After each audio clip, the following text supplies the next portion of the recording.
कहिलेकाहीँ जीवनमा गन्तव्यभन्दा पनि यात्रा महत्त्वपूर्ण हुन्छ, जहाँ तिमीले धेरै सोच्दैनौ, बस निस्किन्छौ।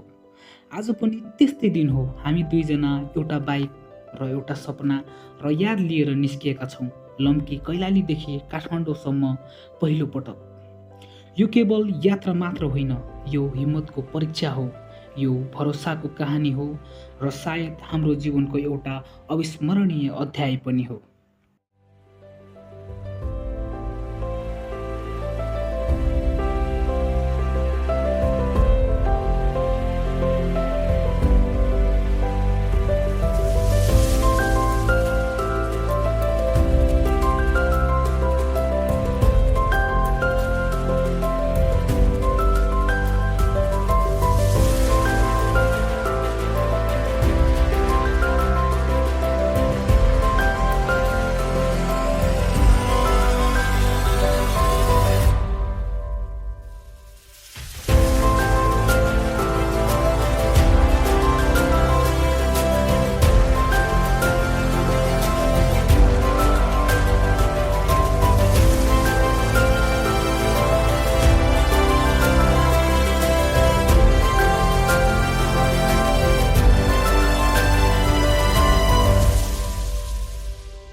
यो बाटो जति लामो देखिन्छ त्यति नै गहिरो कथा बोकेको छ।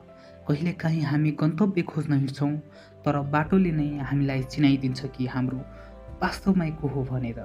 थकान त लाग्छ, तर सपनाको अगाडि त्यो थकान सानो लाग्छ।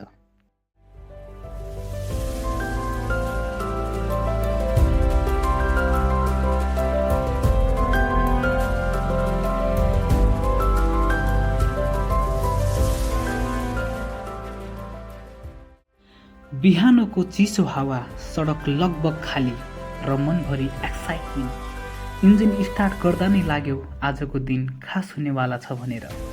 जिन्दगी पनि बाइक जस्तै नै त हो, ब्यालेन्स मिल्यो भने मात्र अगाडि बढ्न सकिन्छ भन्ने।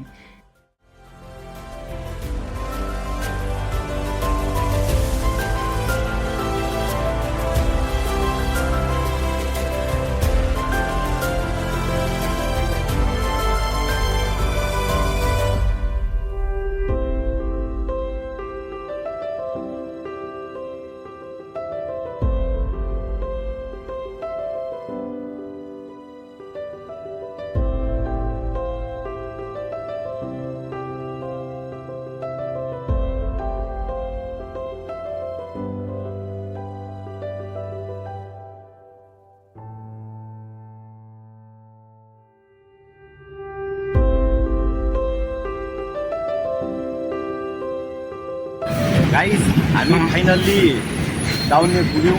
हालत देख्न सक्नुहुन्छ, बाटो यस्तै खराब छ। वान वे थियो तर अहिले टु वे छ। गाडीहरू छ यहाँ धेरै। लगभग हामी 15 किलोमिटर जति आइसक्यौँ डाउनभित्र। हाम्रो टार्गेट भनेको अहिले समथिङ 7 बजेर 7:30 जति भएको छ। हामी 10 बजे हामीले नारायणगढ पुग्ने टार्गेटमा जाँदैछौँ। अहिले खास आज केही खास छैनौँ केटा हो। Keep watching.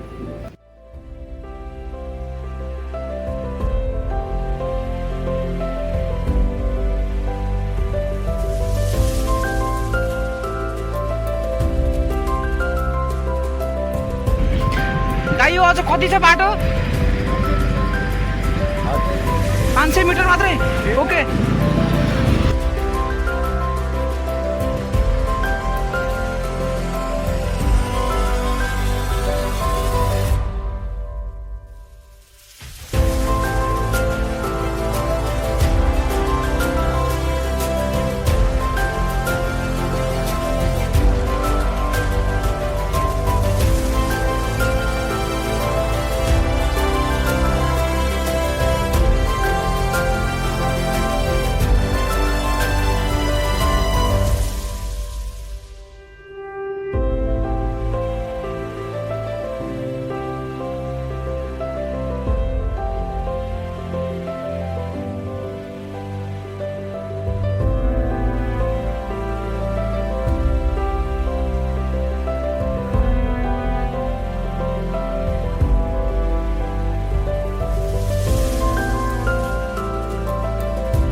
सूर्य बिस्तारै माथि उक्लिँदैछ र हामी पनि आफ्नो यात्रामा अझ अघि बढ्दैछौँ।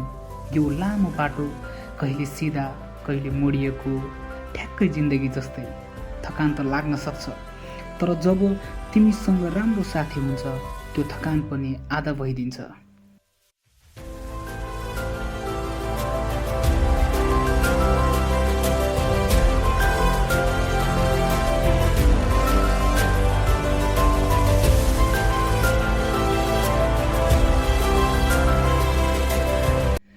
बीच बाटोमा रोकिएर चिया खानु सानो कुरा जस्तो लाग्न सक्छ, तर यस्तै साना पलहरूले यात्रालाई यादगार बनाउँछन्। हामी हाँस्दै गफ गर्दै र समय कहिले बित्यो भन्ने थाहा नै हुँदैन।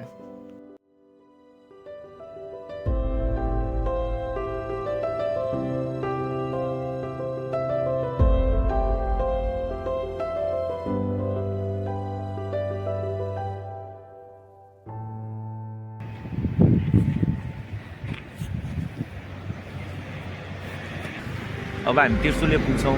On the way for Tirsuli, next stop Tirsuli guys. Tirsuli यो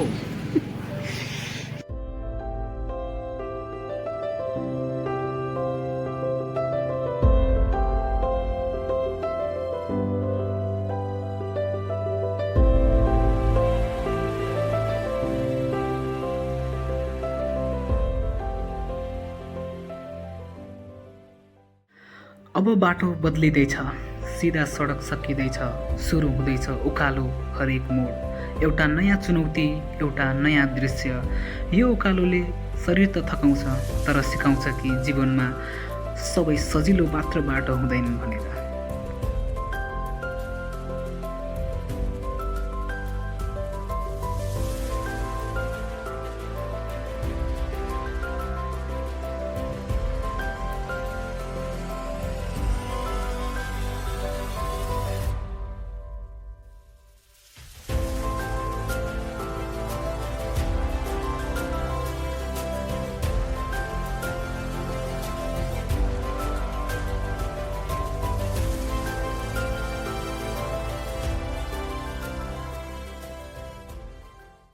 यात्राले एउटा कुरा सिकाउँछ कि खुसी कुनै ठाउँमा हुँदैन, यो त एउटा अनुभूति।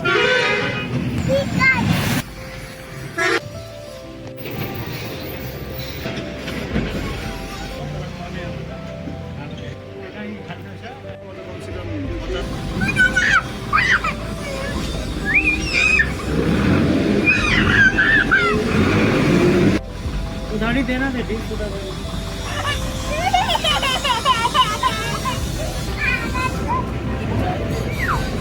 बेटा ले लो। हॉटस्पॉट छोड़ो।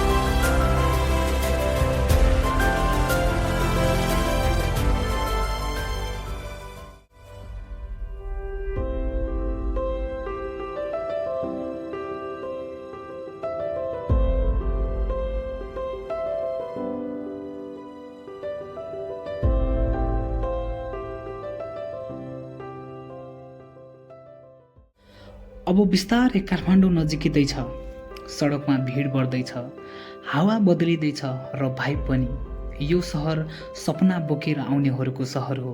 यहाँ सजिलो केही हुँदैन र मेहनत गर्नेहरूको कथा कहिल्यै पनि हराउँदैन।